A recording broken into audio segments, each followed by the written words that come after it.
যেহেতু আমাদের এই কোর্সটা ওয়ার্ডপ্রেস ডেভেলপমেন্ট রিলেটেড, সো আপনারা এই যে নতুন কোড লিখবেন, সেগুলো এডিট করবেন, এগুলো তো চেক করার একটা সিস্টেম থাকতে হবে, তাই না? সো এটার জন্য বেশ কিছু টুলস আপনার মেশিনে ইনস্টল করা থাকতে হবে, সেট আপ করা থাকতে হবে, কনফিগার করা থাকতে হবে। সাধারণত যারা ডেভেলপার, সেটা উইন্ডোজ অপারেটিং সিস্টেম হোক, লিনাক্স কিংবা ম্যাক, সেটা যেটাই তারা ইউজ করুক না কেন, ইউজুয়ালি এ ধরনের টুলগুলো তাদের মেশিনে থাকে। বাট যদি না থাকে, এই পর্বর পরে আপনি অ্যাটলিস্ট সেট আপ করে নেবেন। আমরা কিছু কিছু টুলস নিয়ে আরও ডিটেইলে একটু আলোচনা করব নেক্সট এপিসোডগুলোতে। তবে এই পর্বটাতে আমি চেষ্টা করব যে একটা থরো একটা ওভারভিউ দেওয়ার। ওকে, সো যেহেতু আপনারা জানেন যে ওয়ার্ডপ্রেস পিএইচপি দিয়ে তৈরি, পিএইচপি এবং মাইসিকেল ডেটাবেস মানে সিস্টেমটা লাগে। সো আপনাদের মেশিনে পিএইচপি মাইসিকুয়েল এই দুটো তো থাকতেই হবে। এর পাশাপাশি একটা ওয়েব সার্ভার লাগবে, সেটা অ্যাপাচি হতে পারে, এনজিনেক্স হতে পারে। অ্যাপাচিটা ইনস্টল করা, কনফিগার করা কম্পারেটিভলি এনজিনেক্সের চেয়ে সহজ বলে সাধারণত থাকেই সবার মেশিনে। আচ্ছা, পিএইচপি ইউজুয়ালি 5.2.4 এর উপরে লাগবে। এর আগের ভার্সনগুলো ওয়ার্ডপ্রেসের লেটেস্ট ভার্সনের সাথে রান করবে না।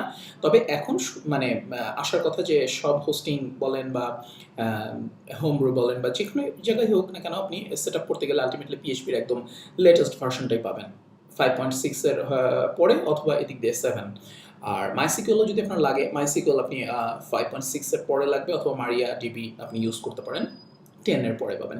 তো এইসব টুলসগুলো, এই যে এই বেসিক যে জিনিসগুলো লাগেই একটা ওয়েব অ্যাপ্লিকেশন রান করতে, পিএইচপি বেসড ওয়েব অ্যাপ্লিকেশন, তো এগুলোকে অনেকেই যারা অ্যাডভেঞ্চারাস, যারা পছন্দ করে সব কিছু নিজের হাতে করতে, তারা অনেকেই এই অ্যাপাচি, মাইসিকুয়েল, পিএইচপি, এনজিনেক্স যেটা বলে না কেন, এগুলো একটা একটা করে কনফিগার করতে পছন্দ করে। কিন্তু দ্রুত কাজ যদি আপনি করতে চান, দ্রুত কাজের জন্য প্লাস অনেক কিছু তাড়াতাড়ি সহজে করে নেওয়ার জন্য আমরা মাঝে মাঝে বেশ কিছু প্যাকেজড সলিউশন ইউজ করি, যেখানে একসাথে এগুলো সব প্যাকেজড আকারে পাওয়া যায়। যেমন উইন্ডোজের জন্য আপনি ইচ্ছা করলে ইউজ করতে পারেন ওয়াম্প। ওকে, আর লিনাক্স, ম্যাক, অ্যাকচুয়ালি ভুল বললাম, উইন্ডোজ, লিনাক্স, ম্যাক, এই তিনটা অপারেটিং সিস্টেমের জন্য খুব ভালো দুইটা প্যাকেজড সলিউশন আছে। একটা হচ্ছে AMPPS। AMPPS মানে হচ্ছে অ্যাপাচি, মাইসিকিউল, পিএইচপি, পাইথন, পার্ল, আর লাস্টের এসটা হচ্ছে সফটেকিউলাস। আবার এম দিয়ে হচ্ছে ওখানে মঙ্গোডিবিও আছে, ওখানে আপনার রক মঙ্গো আছে, পিএইচপি মাইঅ্যাডমিন আছে, ফাইলজিলা আছে, অনেক কিছু আছে। এএমপিপিএস ইজ এ বিউটিফুল সলিউশন। এবং সবচেয়ে মজার ব্যাপার হচ্ছে ওখানে সফটেকিউলাস থাকার কারণে আপনারা যারা সি প্যানেল ইউজ করেন, সি প্যানেলে যেরকম কুইকলি ওয়ার্ডপ্রেস, তারপর বিভিন্ন ধরনের স্ক্রিপ্ট ইনস্টল করা যায়, এএমপিপিএসও একইভাবে ইনস্টল করা যায়। এএমপিপিএস ইজ অসাম। আমি এই পর্বের ডেসক্রিপশন সেকশনে এই সব লিঙ্কগুলো দিয়ে দিব, সো আপনারা ওখান থেকে ইচ্ছে করলে পরবর্তীতে ন্যাভিগেট করতে পারবেন।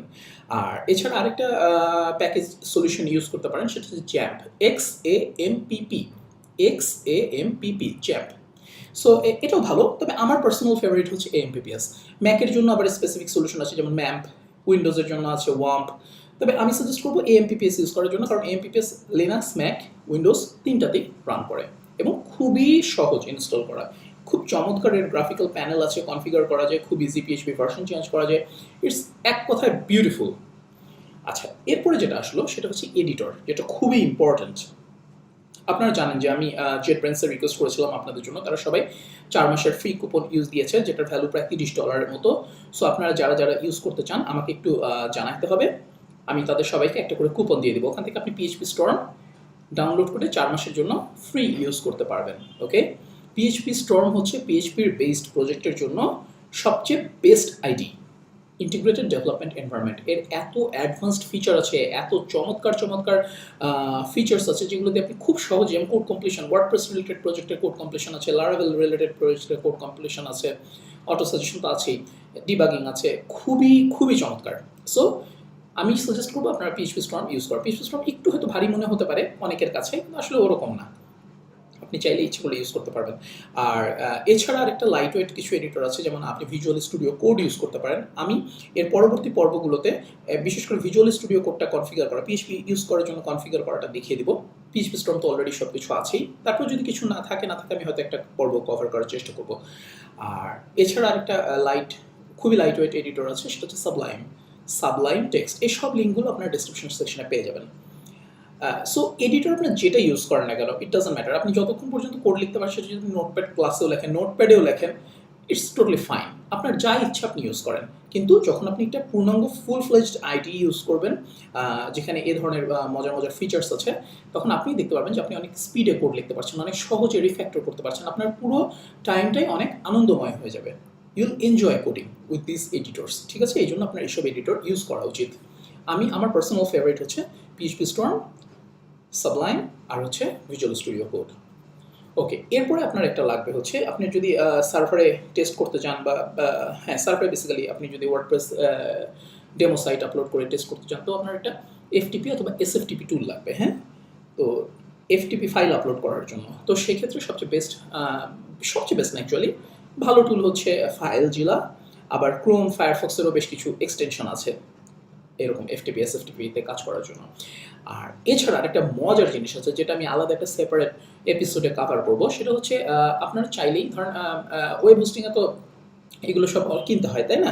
কিন্তু আপনার যদি একটা ধরেন স্টেজিং সাইট আপলোড করা লাগে, ডেভেলপমেন্ট সাইট আপলোড করা লাগে, তখন আপনি চাইলেই প্যান্থিয়ন অথবা PANTHEON, প্যান্থিয়ন অথবা ফ্লাইহুইল, এই দুটো ওয়েবসাইটে যেয়ে ডেভেলপমেন্ট ওয়ার্ডপ্রেস হোস্ট করতে পারবেন। এখান থেকে পাবলিক ডোমেইনে আপনি হোস্ট করতে পারবেন না যতক্ষণ না পে করছেন, কিন্তু ডেভেলপমেন্ট মানে ওদের ফ্লাইহুইল something.flywheel.com, something.pantheon.com এরকম ডেভেলপমেন্ট ডোমেইনে ওয়ার্ডপ্রেস হোস্ট করতে পারবেন। ওখানে আপনার ওরা গিটের সুবিধা দেয়, ওরা এসএফটিপির সুবিধা দেয়। এসএফটিপি খুব ভালো, আপনি সরাসরি ফাইল টাইল মডিফাই করে ডাইরেক্টলি ওয়েবে চেক করতে পারবেন। যদি আপনি আপনার লোকাল মেশিনে এত কিছু কনফিগার না করতে চান, সেক্ষেত্রে ডাইরেক্টলি আপনি ওয়েবেও কাজ করতে পারবেন।